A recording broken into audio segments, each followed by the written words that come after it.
जय हिंद दोस्तों स्वागत है आप सबका अपना YouTube channel PC target batch pi classes target batch में आप सबका स्वागत है। वैसे विद्यार्थी जो अभी तक मेरे चैनल पीसी टारगेट बैच को सब्सक्राइब नहीं किए वह सबसे पहले मेरे चैनल को सब्सक्राइब कर ले और प्लीज़ का बेल नोटिफिकेशन ऑन कर दें ताकि मैं जो भी वीडियो अपलोड करूँ वो सीधे आप तक पहुँच सके। तो आज हम आप सबके लिए केमिस्ट्री का यानी कि एटम क्लास 2 एटम यानी कि परमाणु का क्लास हो रहा है। क्लास 2 आज है, क्लास 1 हो चुका है। जो भी विद्यार्थी क्लास 1 नहीं देखें, एटम परमाणु का क्लास 1 नहीं देखें, वो मैं इस वीडियो के डिस्क्रिप्शन में उसका लिंक डाल दिया हूँ और सबसे पहले एटम यानी कि परमाणु का क्लास 1 जाकर देख लेंगे। आज का टॉपिक है एटम मॉडल। आज का टॉपिक क्या चल रहा है? तो एटम मॉडल चल रहा है जो भाई राकेश सर के द्वारा चलाया जा रहा है। ठीक है, भाई राकेश सर, देख सकते हैं कि भाई राकेश सर के द्वारा एटम मॉडल का टॉपिक हो रहा है। एटम का क्लास 1 का वीडियो मैं अपलोड कर चुका हूं। तो वैसे विद्यार्थी जो अभी तक नहीं देखे वो सबसे पहले जाकर एटम का क्लास 1 देख लें, तभी आपको अच्छी तरीक़ा से क्लास 2 आपको समझ में आ पाएगी। ठीक है दोस्तों, तो चलिए दोस्तों हम क्लास को स्टार्ट करते हैं बिना समय गंवाएं। और वीडियो अच्छी लगे तो लाइक और शेयर अवश्य करें। और उसी को मिलीकन के द्वारा निकाले गए चार्ज की गणना करेंगे। -1.6 गुना 10 के पावर -19 कूलम ऊपर वाला यूनिट में है और नीचे वाला क्या चीज में? कूलम में। ऊपर वाला यूनिट में है और नीचे वाला कूलम में। प्लस 1.6 गुना 10 के पावर -19 कूलम। इस पर किसी प्रकार का जीरो कूलम, कोई आवेशकता। इस अनुसार से हम बोलेंगे कि इलेक्ट्रॉन जो होता है वह नेगेटिव चार्ज का होता है, यह पॉजिटिव चार्ज का होता है और यह जो होता है न्यूट्रल होता है। ऐसा होता है, ऐसा होता है, न्यूट्रल होता है। अगर उसका द्रव्यमान की बात किया जाए, क्या चीज का बात किया जाए? अगर इसका मास का बात किया जाए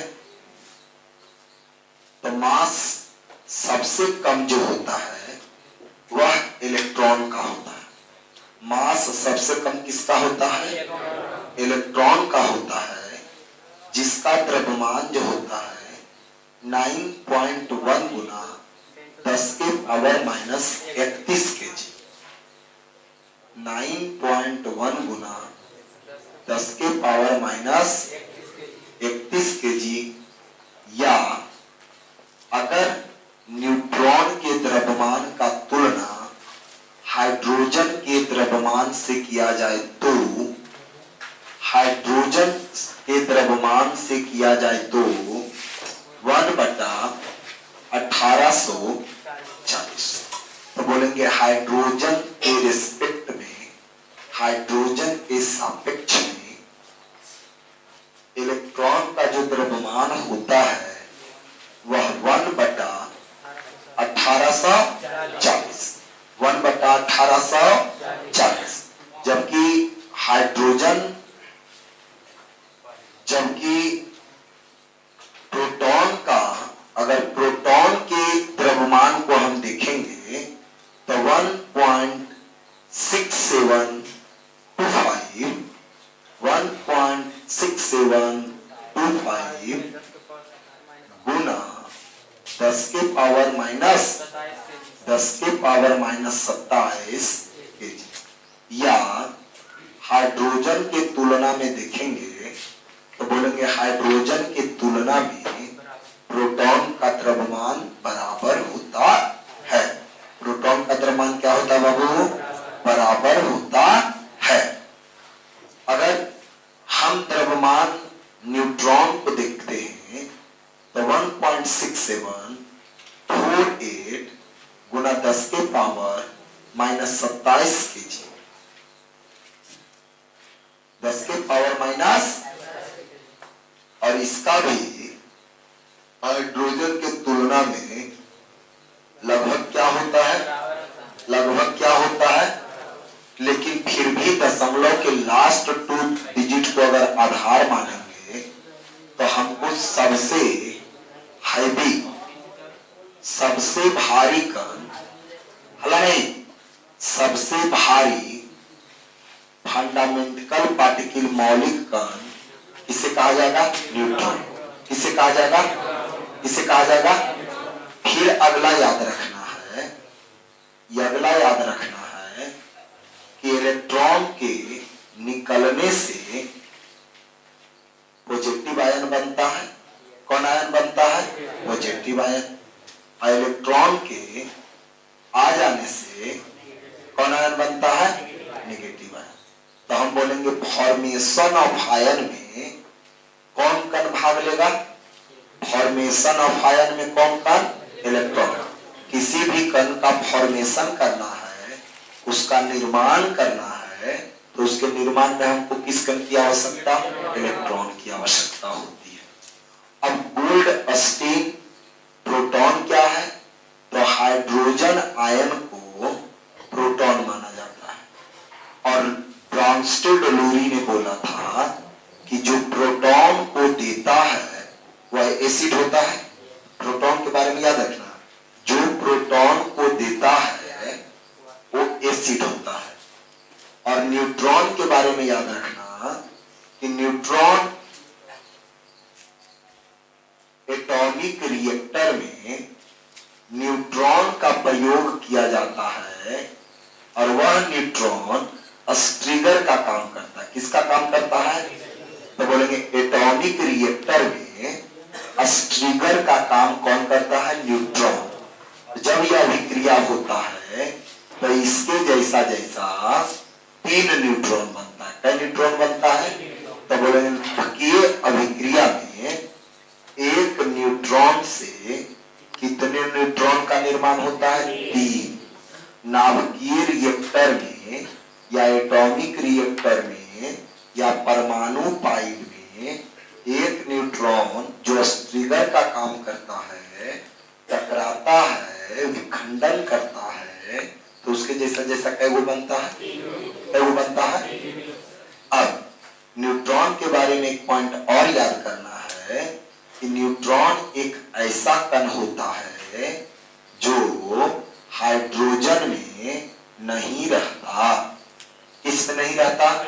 तो बोलेंगे कौन एक ऐसा तत्व है जिसमें न्यूट्रॉन नहीं पाया जाता।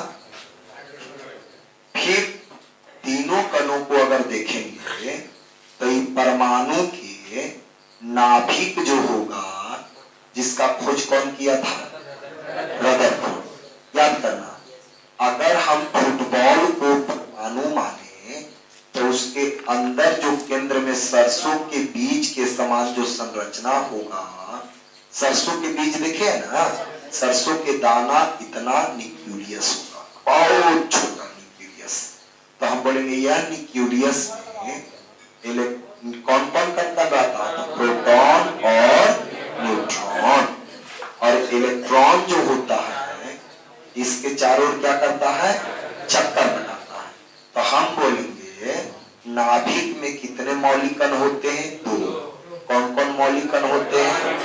न्यूट्रॉन और प्रोटॉन। इसीलिए इन दोनों कणों को, प्रोटॉन और न्यूट्रॉन को न्यूक्लियाइड कहा जाता है। क्या कहा जाता है? न्यूक्लियाइड। तो बोलेंगे न्यूक्लियाइड के नाम से किन किन कणों को जाना जाता है? प्रोटॉन और इलेक्ट्रॉन उसके चारों ओर क्या करता है? चक्कर लगाता है। अगर एटम का आकार बढ़ना जाए तो एटम का आकार 10 के पावर -10 मीटर अर्थात 1 एंगस्ट्रॉम के बराबर होता है। कितने एंगस्ट्रॉम के बराबर? तो हम बोलेंगे एटम का आकार किसके बराबर होता है? 1 एंगस्ट्रॉम के बराबर 10 के पावर -10 मीटर के बराबर। लेकिन अगर केंद्र नाभिक की बात किया जाए, जिसका खोज रदरफोर्ड ने किया था, उसका 10 के पावर -15 मीटर अर्थात 1 फर्मी। क्या बोलेंगे? तो यह इतना पॉइंट आपको याद रखना है। उसके अलावे कुछ उप परमाणविक कण है। उप परमाणविक कण, उप परमाणविक कण वैसा कण होगा जिससे परमाणु का निर्माण होगा, जिसे हम अंग्रेजी में सब एटॉमिक पार्टिकल क्या कहेंगे, सब एटॉमिक पार्टिकल। तो उप परमाणविक कण को अंग्रेजी में क्या कहते हैं, सब एटॉमिक पार्टिकल। यानी कि एटम के निर्माण में यह तीनों कणों के अलावे जिन जिन कण का योगदान रहा उस कणों को क्या कहेंगे, सब एटॉमिक पार्टिकल। जिसमें आइए अल्फा कण है, बीटा कण है, गामा कण है, न्यूट्रॉनो है, कौन, न्यूट्रॉन नहीं, न्यूट्रॉनो है, कौन कौन, न्यूट्रॉनो है, पॉजिट्रॉनो है, पॉजिट्रॉनो है, पॉजिट्रॉनो है, पाई मेसॉन, पाई मेसॉन। इतना कण का नाम आप याद रखेंगे। आई बात समझ में, कितना, अल्फा, बीटा, गामा, न्यूट्रॉनो, पॉजिट्रॉनो और अब आगे आइए, अल्फा कण के बारे में रदरफोर्ड ने बताया। किसने बताया, तो बोलेंगे अल्फा कण जो का खोज किसने किया, और अल्फा कण जो होता है हीलियम आयन के समान होता है। किसके समान होता है, किसके समान होता है, हीलियम आयन के समान होता है। बीटा कण का भी खोज रदरफोर्ड ने किया। किसने किया, तो बीटा कण के बारे में भी रदरफोर्ड बताया। अब बीटा कण प्रोटॉन के समान होता है। किसके समान होता है, कि बीटा पर भी पॉजिटिव आवेश और प्रोटॉन पर भी कौन आवेश, पॉजिटिव आवेश। गामा कण का खोज बेकुरल ने किया। किसने किया, बेकुरल महोदय ने किया, हेनरी बेकुरल ने किया। और यह जो होता है गामा कण न्यूट्रॉन के समान, किसके समान, न्यूट्रॉन के समान उदासीन होता है। क्या होता है, क्या होता है, तीनों किरणों के बारे में रेडियो सक्रियता नामक चैप्टर में डिटेल से पढ़ेंगे। क्लियर। अब आ गया कौन, अब आ गया न्यूट्रॉनो। क्या आ गया, तो न्यूट्रॉनो जो है एक प्रकार का आवेशहीन और भारहीन कण है। आवेशहीन, न तो इस पर कोई चार्ज होता है, समझना है, न तो इस पर कोई चार्ज होता है और न ही इसका कोई द्रव्यमान होता है। आई बात समझ में। हम बोलेंगे चार्ज तो न्यूट्रॉन पर भी नहीं है, लेकिन न्यूट्रॉन का द्रव्यमान है ना जी, सबसे भारी मौलिक कण है, सबसे भारी मौलिक कण है। लेकिन यह न्यूट्रॉने के समान है, लेकिन इस पर चार्ज भी नहीं है और मास भी नहीं है। इस कण का खोज पॉली ने किया था। किसने किया था, एकदम इंपॉर्टेंट है, कंठस्थ होना चाहिए। इसका खोज किसने किया, पॉली ने किया। अब आया पॉजिट्रॉन। क्या है, तो पॉजिट्रॉन जस्ट उल्टा कण है। किसका उल्टा कण, इलेक्ट्रॉन का।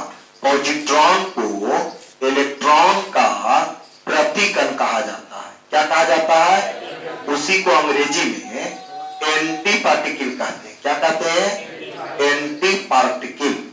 एंटी पार्टिकल क्या है, तो वैसा कोई कण, इसीलिए उसको इलेक्ट्रॉन के ऊपर पॉजिटिव लिख देते हैं। इलेक्ट्रॉन पर चार्ज कैसा होता है, निगेटिव, लेकिन सब कुछ इलेक्ट्रॉन वाला होगा। द्रव्यमान, आकार, आकृति, केवल एक चीज बदल जाएगा, आवेश निगेटिव के जगह आवेश क्या हो जाएगा। और इस कण के बारे में एंडरसन ने बताया। किसने बताया, एंडरसन, एंडरसन। तो इस कण के बारे में एंडरसन ने बताया। अब एक नया कण आया, कौन कौन, पाई मेसॉन। कौन कौन, पाई मेसॉन भी एक कण है, और जिसका खोज इवाका ने किया।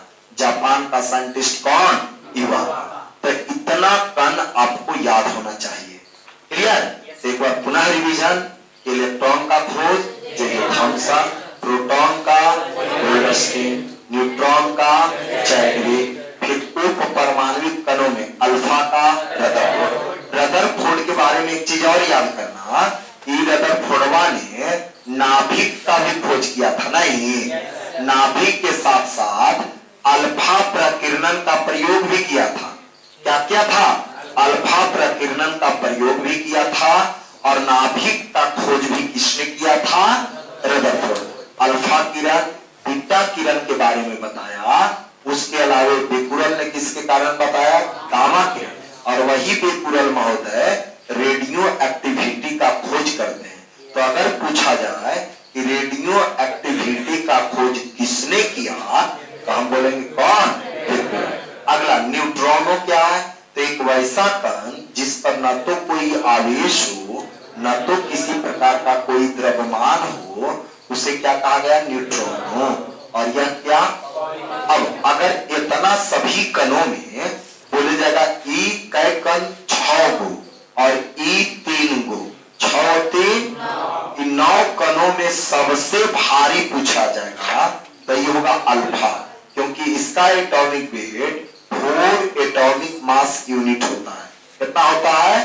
4 एटॉमिक मास यूनिट। तो इन तमाम कणों में सबसे भारी कण अगर पूछेगा तो, और ई तीनों में सबसे भारी कण पूछेगा तो, आशा करते हैं कि इतना कंठस्थ जो स्टूडेंट नया है या 1-2 क्लास मिस किए हैं, यूट्यूब पे जाके रिकॉर्डेड वीडियो आप एटॉमिक स्ट्रक्चर देख लेंगे।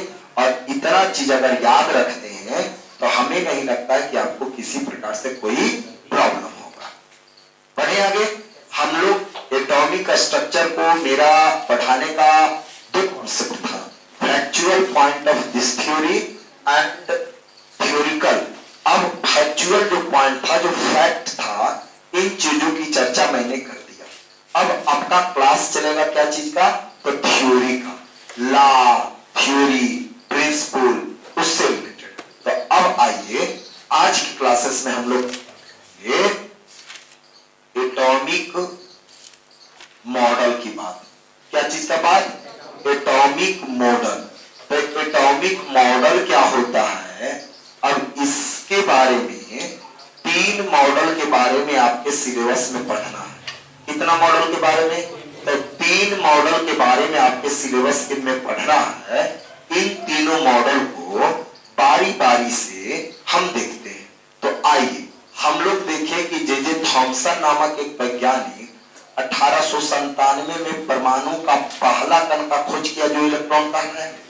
क्या कहला है? इलेक्ट्रॉन। अब 7 साल के बाद, कई साल के बाद? 97 में 7 जोड़ लीजिए, 1904। तो हम बोलेंगे जे थॉमसन महोदय ने सबसे पहला प्रयास जे थॉमसन महोदय किया। तो जे थॉमसन महोदय आए और उन्होंने जे थॉमसन ने 1904 ईस्वी को, कब? 1904 ईस्वी को एक मॉडल दिया और वह वर्ल्ड का पहला परमाणु मॉडल कहलाया। तो बोलेंगे वर्ल्ड का first atomic model. First atomic model किसने दिया? J Thomson. वर्ल्ड का पहला परमाणु मॉडल किसने दिया? J Thomson. कब दिया? 1904। कब दिया? 1904। उस मॉडल में उन्होंने बताया कि परमाणु का आकार गोलाकार होता है। परमाणु का आकार क्या होता है? परमाणु का आकार क्या होता है? तो बोलेंगे पहला मॉडल दिया कि परमाणु गोलाकार होता है। और दूसरा पॉइंट बताया कि परमाणु के अंदर इलेक्ट्रॉन रैंडमली रूप में बिखरे हुए रहते हैं, जैसे परमाणु के अंदर उसका बीज बिखरा हुआ रहता है। क्या बीज बिखरा हुआ? क्या बिखरा हुआ? बीज। कि परमाणु के अंदर इलेक्ट्रॉन इस प्रकार से बिखरे हुए रहते हैं जैसे परमाणु के अंदर उसके बीज समाये हुए रहते हैं। यानी कि परमाणु का अधिकांश भाग धन आवेश का होता है और उसके अंदर में क्या होता है? ऋण आवेश। उन्होंने अपने मॉडल का तुलना तरबूज से किया। क्या चीज से किया? इसीलिए तरबूज का मॉडल के नाम से यह प्रसिद्ध हुआ। किसके मॉडल के नाम से?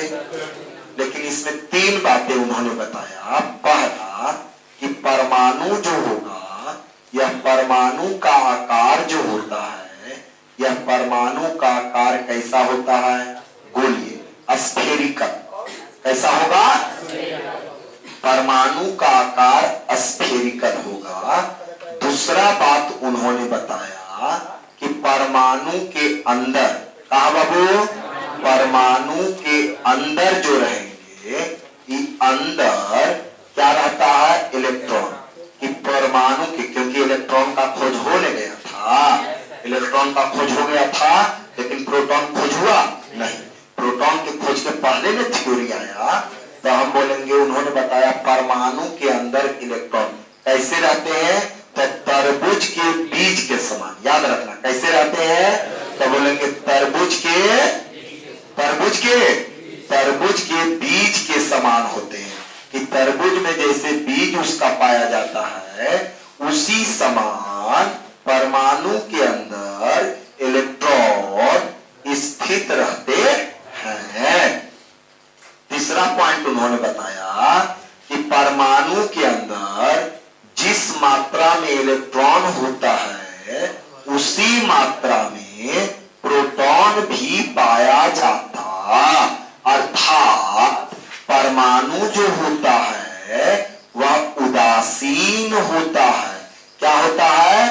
तो उन्होंने उदासीनता के बारे में बताया कि परमाणु के अंदर जितना इलेक्ट्रॉन होगा, उसी मात्रा में क्या होगा? प्रोटॉन। उसी मात्रा में क्या होगा? तो बोलेंगे थॉमसन के अनुसार परमाणु कैसा होता है? तो बोलेगा परमाणु उदासीन क्यों होता है? तो बोलेंगे परमाणु में पॉजिटिव चार्ज और परमाणु में नेगेटिव चार्ज क्या होंगे? बराबर। तो जब पॉजिटिव निगेटिव बराबर होंगे तो परमाणु तो उदासीन होगा ही जी। क्या इन्हीं को कोई दिक्कत? अब इस मॉडल को तरबूज का मॉडल कहा गया, उसी को अंग्रेजी में रेजिन पुडिंग मॉडल भी कहा जाता है।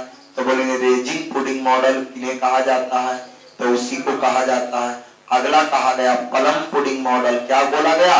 तो बोलेंगे plum pudding model. Plum pudding model के नाम से भी किसे जाना जाता है?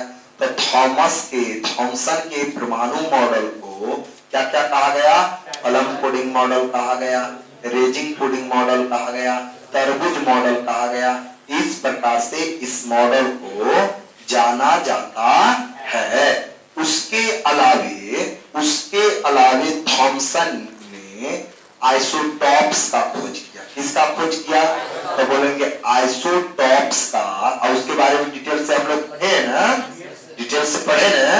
तो बोलेंगे आइसोटॉप्स का खोज किसने किया? तो बोलेंगे आइसोटॉप का खोज किसने किया? अब आइसोटॉप्स क्या होता है बाबू? तो आइसोटॉप्स वैसा चीज होता है जो परमाणु भार क्या होता? अलग अलग। अब परमाणु संख्या क्या होता है? शिव। परमाणु संख्या क्या होता है? शिव। उसके अलावे उन्होंने एक प्रयोग किया, और वो प्रयोग क्या किया? तो ध्यान देना है कि उन्होंने डिस्चार्ज ट्यूब में विद्युत धारा का प्रवाह किया। किसका प्रवाह किया? विद्युत धारा। और उसी से उन्होंने इलेक्ट्रॉन का खोज किया। तो उनको 1906 ईस्वी में, कितना? 1906 ईस्वी में फिजिक्स का नोबेल प्राइज दिया गया। नोबेल प्राइज दिया गया।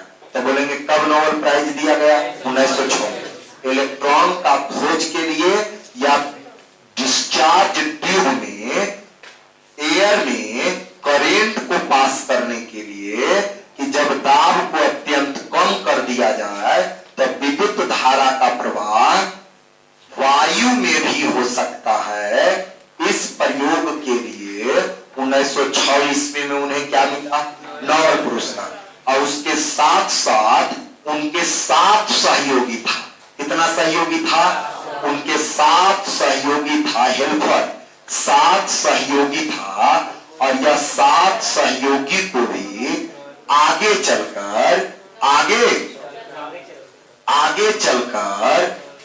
चलकर अगर किसी न किसी क्षेत्र में नोबेल प्राइज दिया गया तो एक ऐसा आदमी जिसके नेतृत्व में नील्स बोर ने काम किया, रदरफोर्ड ने काम किया, इन तमाम वैज्ञानिकों को भी आगे चल के कौन पुरस्कार मिला? नोबेल पुरस्कार। कौन पुरस्कार मिला?